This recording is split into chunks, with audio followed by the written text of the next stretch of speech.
Chapter 5. Hang on.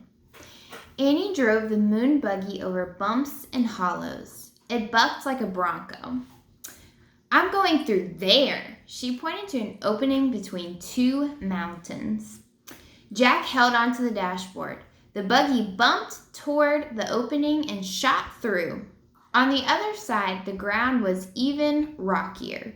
Look for the fourth M thing, said Annie, bouncing up and down. Jack groaned. Looking for anything on this wild ride was impossible. Slow down, he said. How? Try pressing on the brake pedal on the floor. Slowly. Annie pressed on the brake. The buggy slowed down. Jack sighed with relief. The ride was still bumpy, but now at least he could take a look at the moon. He had never been to such a colorless, barren place. Barren means like there's nothing there.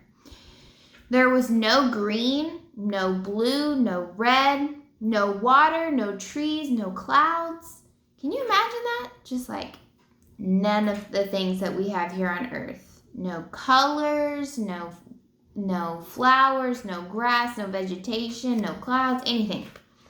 Only giant gray rocks and craters, and an American flag.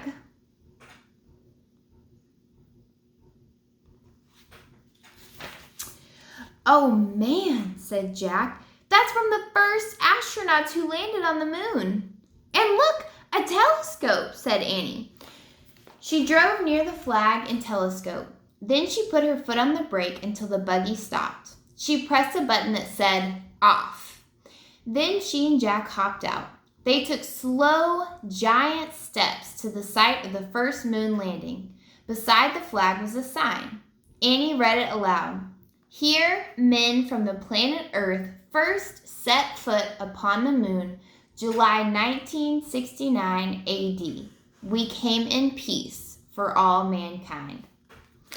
That's a good message, said Jack. He handed the moon book to Annie. Then he took out his notebook and pencil to copy the sign. Let's leave our own message, said Annie. What should we say, said Jack. The same thing, said Annie, but say that we are the first kids. Jack turned to a new page in his notebook. In big letters, he wrote their message.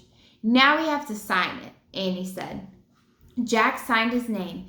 Then he passed the notebook and pencil to Annie. She signed her name and passed the notebook back. Jack tore out the piece of paper. He put it by the flag.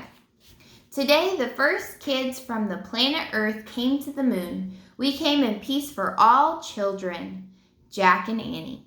No wind would ever blow the message away. No rain would ever fall on it. It would be there forever, unless someone moved it. Thinking of forever made Jack dizzy. He shook his head to clear his thoughts. Then he remembered the time. Had 2 hours passed yet? I wish I had a watch, he said, standing up. We might be running out of time. Oh, wow, a moon man, said Annie. What?